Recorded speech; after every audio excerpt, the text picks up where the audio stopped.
Aujourd'hui on teste une nouvelle carte graphique. Ça fait longtemps que j'ai pas testé une carte graphique. Et c'est parti.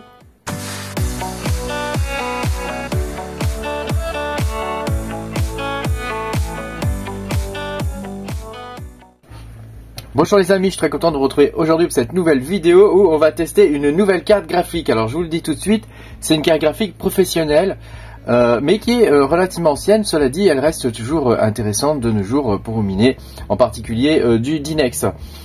Pensez à mettre un petit pouce bleu et à vous abonner à la chaîne si vous n'êtes pas abonné. Je vous rappelle que vous pouvez cliquer sur le bouton rejoindre qui se trouve par là sous la vidéo, si vous voulez avoir mes vidéos en avance et me soutenir. Merci beaucoup.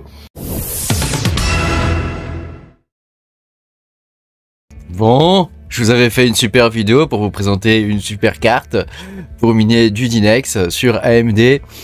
Visiblement, c'est tous fait enfler par le développeur de SRB Miner. Donc je vous donne le truc. Hein. Donc grosso modo, le gars il dit que donc l'équipe Dynex a analysé soi-disant le miner de SRB, n'est-ce pas? Et visiblement, dans la version 2.3, etc., là, de SRB, il y a un problème dans le sens où il y a deux kernels, c'est-à-dire deux moteurs en gros de calcul, et grosso modo, ils trichent avec ces deux moteurs. Normalement, il ne devrait y avoir qu'un seul moteur de calcul, et donc eux, ils appellent ça des kernels. Hein, et donc là, il y a deux moteurs de calcul, dont un qui est utilisé seulement à 40%. Donc le truc, en fait, qui sert à faire le Proof of Useful Work est utilisé seulement qu'à 40%. Donc ça veut dire que pour le coup, le hash rate est 60% plus haut que ce qui devrait être. Hein, puisque c'est le premier kernel qui va bénéficier de ça. Donc du coup, ça veut dire que les cartes... Donc la carte là que je vous avais présentée dans cette vidéo, pour le coup, qui avait un hash rate à 10, 11... Hein, pour le coup, elle sera plus, son hash rate sera plus qu'à 4. Et ouais, 4 kHz quoi, au lieu de 10, 11 quoi. Donc tu vois, ça vaut plus vraiment le coup pour la même consommation en watts, hein, donc c'est plus du tout intéressant. Hein, donc je vous garde la vidéo quand même, hein, je vous la mets quand même à la suite là. Mais voilà, sachez que c'est dommage, mais c'est plus la peine quoi. C'est plus la peine. Alors à voir si prochainement de nouveaux miners pourront le faire. Hein, LOL Miner, je sais qu'ils vont ouvrir ça, hein, la concurrence. Hein. Donc à voir s'ils pourront le faire. On n'en sait rien. Est-ce que les cartes AMD vont devenir concurrentielles? Moi j'ai beaucoup de mal avec les cartes AMD. D'ailleurs j'avais vendu toutes les miennes. Hein. Voilà. Autre chose à noter, hein, on peut continuer d'utiliser SRB Miner actuellement, hein, donc ça pose pas trop de problèmes. Mais dès qu'ils vont changer le fichier de computation, là, le petit fichier, vous savez, le petit fichier du Melob, là, on pourra plus l'utiliser, quoi. Hein, et ils ont là une annonce là quand même. Hein, ils disent que dès qu'ils pourront retirer la partie Proof of Work de leur algorithme, ils pourront ouvrir le protocole et donc on pourra commencer à développer des trucs intéressants dessus quoi. Mais pour l'instant c'est pas encore le cas quoi. Donc Dynex c'est quand même un coin génial. Malheureusement ils sont souvent victimes. C'est la deuxième fois après les histoires de comment ça s'appelle, d'ASIC là qui avait envahi le réseau et qui avait eu des attaques à n'en plus finir hein, sur le web wallet et des choses comme ça. Hein. Ils sont quand même victimes assez souvent de personnes malveillantes malheureusement. Donc bon c'est dommage parce que c'est un super coin. Leur idée est bonne et en plus ça fonctionne donc voilà. Bon pour la forme je vous mets quand même la vidéo hein pour la forme mais évidemment hein, elle est plus d'actualité. Hein. J'allais la sortir là. Mais voilà, ça tombe bien, heureusement qu'on le sait maintenant, je le sais avant que la vidéo sorte, hein, tant mieux, hein, voilà, après, voilà, c'est le monde des crypto-monnaies, hein, c'est le Far West, on n'est jamais à l'abri de ces trucs-là, bon, voilà. Merci beaucoup d'avoir regardé cette vidéo, et puis voilà, tu peux regarder la suite de la vidéo, hein, je vais t'expliquer que la carte elle est super, et tout ça, et qu'elle mine à 10 kHz, hein, 11 kHz même, mais bon, du coup j'ai coupé la vidéo à un moment donné, puisque de toute façon c'était plus la peine. Alors on va pouvoir déballer ça, donc je l'ai reçu, donc c'est Happy Mining qui me l'envoie gentiment pour que je puisse la tester. Voilà, donc on va regarder un petit peu ce qu'il y a dedans. Voilà, si la carte vous intéresse, je vous mettrai un lien dans la description où il pourra précommander hein, les cartes hein, pour vous. Hein. Donc il faudra effectivement un certain temps quand même pour que ça arrive, hein, je pense 10-15 jours, quelque chose comme ça. Mais voilà, je voulais quand même vous montrer ça. Moi, ça me permet de tester les cartes et de vous montrer un petit peu ce qui existe de différent. Donc j'ai déjà ouvert le paquet pour voir un peu ce qu'il y avait dedans, parce que je suis quelqu'un d'impatient, mais je vous fais quand même une sorte de mini déballage pour que vous puissiez voir comment c'est présenté. Voilà, donc ça va par là, hop, voilà, et donc là-dedans on a la carte. Vous allez voir, c'est un sacré engin, et c'est une carte qui a une particularité quand même, qu'on ne retrouve pas partout. Alors voilà le bestiau, tu vois, Radeon Instinct, je sais pas comment on dit, Radeon Instinct. Voilà, bah c'est un sacré bonhomme, t'as vu, elle est longue. Elle est longue, et elle est longue. Il n'y a pas de, comment dire, il n'y a pas de ventilateur, t'as vu, donc c'est fait pour aller dans des serveurs, c'est fait pour être hacké. Donc comme tu as pu le remarquer, je te mets la carte en plus gros plan, comme tu as pu le remarquer, c'est une carte qui est sans ventilation, donc elle est faite pour aller dans des boîtiers ventilés. Donc moi j'ai pas de boîtier ventilé, donc on va bricoler un truc, tu vas voir, et ça devrait bien fonctionner, quoi. Il y a pas de raison. Voilà, à noter que ce sont des cartes d'occasion, tu regarderas. Ici, moi j'ai une vis qui est un peu rouillée. Et là il y a des les petites vis là sont un petit peu rouillées aussi. Alors je l'ai déjà ouverte pour voir un peu ce qu'il y avait dedans, donc j'ai enlevé le cache là. Bon, rien à signaler, c'est pas rouillé dedans. De toute façon c'est de l'aluminium, donc ça rouille pas. Elle est un petit peu cradoc à l'intérieur, donc j'ai passé un coup de soufflette, quoi. Mais voilà, c'est quelque chose qu'il y a à prévoir. Alors la façon dont c'est fait à l'intérieur, ici il y a un radiateur plat.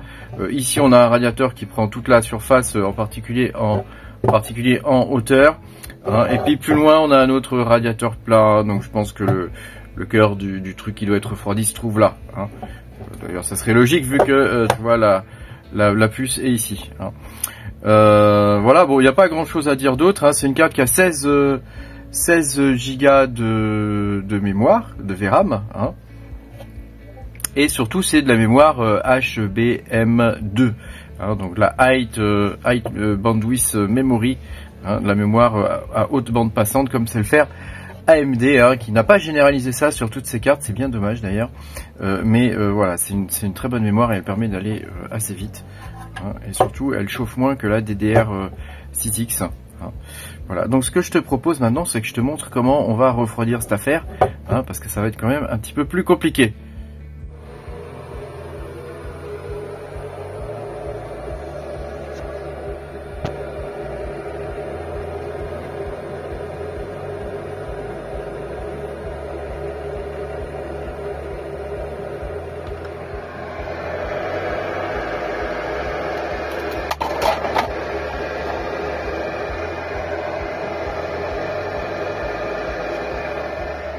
Donc pour suivre ce tutoriel refroidissement, n'est-ce pas, il te faudra des vis. Alors moi j'ai pris des M3, donc c'est des M3 par 8 celle-ci. Donc il t'en faudra 3 ou 4 je crois. Parce que tu vois, on va fixer un truc ici. Donc il t'en faut 4, une qui va là, une là et une là. Tu vois, on va les fixer là. Donc moi j'en ai 3 comme ça là. Et puis il te faudra aussi des vis un petit peu plus longues. Donc moi c'est des M3 par 35 que j'ai là. Voilà, parce que j'avais que ça. Après tu peux les raccourcir si tu veux, mais les 30 passeront pas. Je t'expliquerai pourquoi après. Voilà, et puis il te faut les écrous qui vont bien. Ça sert à fixer le ventilateur. Il te faut aussi une imprimante 3D, n'est-ce pas, pour pouvoir fixer ce truc donc que j'ai imprimé. Donc ce truc, je t'explique vite fait comment ça marche. Ça va venir se clipper, ça se clip ici comme ça, tu vois. Voilà. Donc on le visse avec les 3 vis, les 4 vis là ici. Voilà. Ici, donc là tu mets tes 8 pins. Et ici, il te suffit après d'accrocher un ventilateur. Donc un ventilateur. Donc tu le mets évidemment dans le bon sens. Voilà, comme ça. Et donc ça te permettra de souffler à l'intérieur, et en soufflant à l'intérieur tu vas pouvoir refroidir tranquillement ta carte. Donc tu vois, c'est quand même assez pratique. Donc c'est facile à imprimer. Bon, sur ma Voron c'est imprimé en 2 heures à peine, même pas. Donc ça va assez vite. Je te mettrai les fichiers dans la description si tu veux les imprimer. Il y a d'autres solutions évidemment qui existent. Moi j'ai choisi de le faire avec un 120, un ventilateur de 120, mais tu peux le faire aussi avec 2 fois 2 fois 40, n'est 4 cm, hein, donc ça prendra moins de place, hein. Donc ça peut être pas mal aussi, hein, voilà. Après bon, chacun fait comme il veut, quoi. Voilà. Bon, en tout cas c'est assez rapide à imprimer. Il faut mettre des supports quand tu l'imprimes ici là, voilà, parce que là sinon là c'est dans le vide, hein, il n'y a pas de pont, hein. Et puis sinon ça s'imprime très bien. Bah ma foi je vais faire le montage et puis on se retrouve après, hein. Bon voilà, j'ai accroché l'engin. T'as vu la longueur du truc, quoi, c'est juste ouf. Alors bah pour le coup voilà, c'est bien accroché, hein, donc je te fais voir, hein, tu vois, il y a les vis là. Donc j'ai eu quelques petits problèmes avec les trous, hein, qui n'étaient pas parfaitement alignés, hein, n'est-ce pas? Bon, c'est un défaut du modèle 3D, donc c'est pas grave, tu sais, tu prends ta perceuse, hein, tu remets un petit coup dedans, hein, et puis hein, voilà, ça s'aligne, hein. Hein, donc bon, enfin ça rentre quand même, ça tient bien, ça tient même très très bien. Le tout c'est qu'il n'y ait pas de vibration, hein, quand le ventilateur va tourner, hein, et puis ma foi voilà, donc le ventilateur, pense à le mettre dans le bon sens, hein. Je te rappelle que tu vois là il y a une petite flèche qui te donne le sens du ventilateur. Tu as une flèche par là qui te dit que les pales elles tournent dans ce sens là, hein, et tu as une autre flèche comme ça qui te dit que il va aspirer l'air par là, il va le souffler par là, hein. Et donc comme ça te permet de le mettre dans le bon sens, hein, ce qui peut être pas mal quand même, hein. Donc l'air, le circuit de l'air va rentrer par là, ça va parcourir toute la carte comme ça et ça va ressortir par ici, hein. Voilà, bon bah il n'y a plus qu'à la mettre sur une carte mère et puis à tester tout ça. Alors évidemment moi j'ai un ventilateur RGB, hein, donc là je vais pas allumer le RGB, hein, parce que je crois pas avoir les prises, hein, mais par contre tu vois j'ai un ventilateur, donc là c'est un 4 pins. Normalement ça devrait pouvoir se plugger, sur la carte mère que je vais utiliser pour tester ça. Donc je vais prendre, alors je sais pas où je l'ai mis, mais je vais prendre une BTC 37, hein, pour une fois. Comme j'ai pas l'habitude d'en utiliser, en même temps ça va me permettre de l'utiliser. Ce que je te propose maintenant, c'est que je finisse le montage donc sur la carte mère BTC 37, hein, et puis derrière après on passe sur l'ordinateur pour que je te montre la configuration et puis diverses choses. À tout de suite. Au final j'ai dû faire des modifications sur le ventilateur parce que j'avais un ventilateur 4 pins et 4 pins c'est pas terrible, ça fonctionnait pas, ça rentre pas sur le port de la BTC 37 là, tu vois, les ports fan, hein, c'est donc, pour rappel, hein, faut pas brancher ici, hein, ça ce sont les ports pour le système fan, hein, c'est du 5 volts ici. Le port plus, attends je vais prendre un petit machin pour te montrer. Le port plus il est au bout et le port moins il est là, donc là c'est 0 et là donc là c'est le GND et ici c'est plus 5 volts et les ports fan donc ici, hein, sont faits pour alimenter donc ce type de ventilateur là, hein, ici, qui sont des 12 volts et donc le port moins se trouve au bord ici et le port plus se trouve ici, hein, voilà. Et puis les autres pins peuvent servir à contrôler la vitesse des ventilateurs, hein.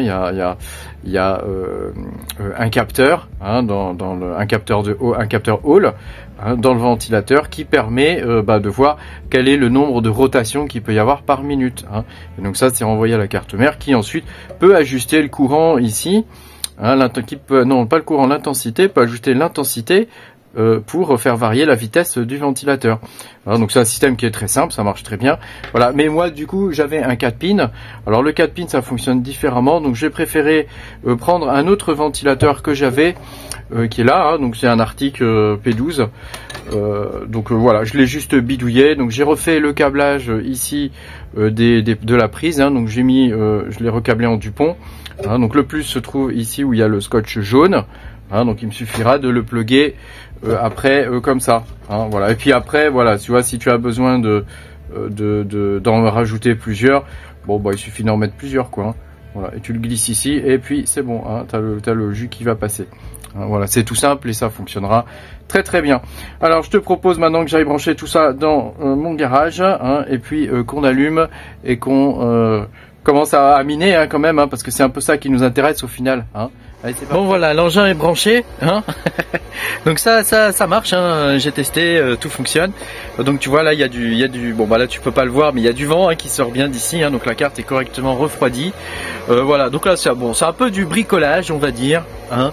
Mais enfin ça fonctionne, hein. Si ça peut me sortir 11 kWh pour 120 watts ou 130 watts, moi ça me va bien, hein. Donc ça sera bien rentable. On va aller regarder maintenant tous les aspects rentabilité et puis tout le reste et puis la configuration de la carte dans HiveOS. On va regarder maintenant toute la partie un peu logicielle maintenant qu'on a réglé la partie matérielle. En tout cas, un truc est sûr, c'est intéressant comme carte. Après, voilà, il faut bien se rendre compte que c'est des cartes qui en dehors du Dynex, est-ce qu'elles seront intéressantes? J'en suis pas certain. Hein. Donc c'est quand même un risque important si vous vous équipez de ce type de carte pour miner du Dynex. Après, moi de toute façon, je mine du Dynex dans tous les cas, donc moi ça me convient ce genre de carte quoi. Voilà. Après bon, il y a juste un truc, c'est que voilà, je vais pas pouvoir mettre avec ce type de ventilation, je vais pas pouvoir mettre 8 cartes là, hein, ça va pas être possible. Hein. Donc il va falloir que je trouve autre chose. J'ai vu qu'il y avait un autre adaptateur, je vous le mettrai en lien hein, avec deux ventilateurs de 40, hein, de 40-40. Donc ça pourrait être pas mal aussi quoi. Après il faut voir comment on les alimente, mais enfin bon, je pense en se repiquant, tu vois, sur le plus-moins là, comme j'ai fait ici là. Ça va bien quoi, ça va bien. Merci beaucoup d'avoir regardé cette vidéo. Bah voilà, hein, maintenant tu le sais, hein, c'est mort hein, pour cette carte là et puis pour les cartes AMD aussi, je pense maintenant sur Dynex, il faudra attendre peut-être les versions de LOL Miner. Hein. Voilà, merci beaucoup d'avoir regardé cette vidéo. Pense à mettre un petit pouce bleu et à t'abonner à la chaîne si tu n'es pas abonné. Et puis moi je te dis à bientôt pour de nouvelles aventures. Salut, salut!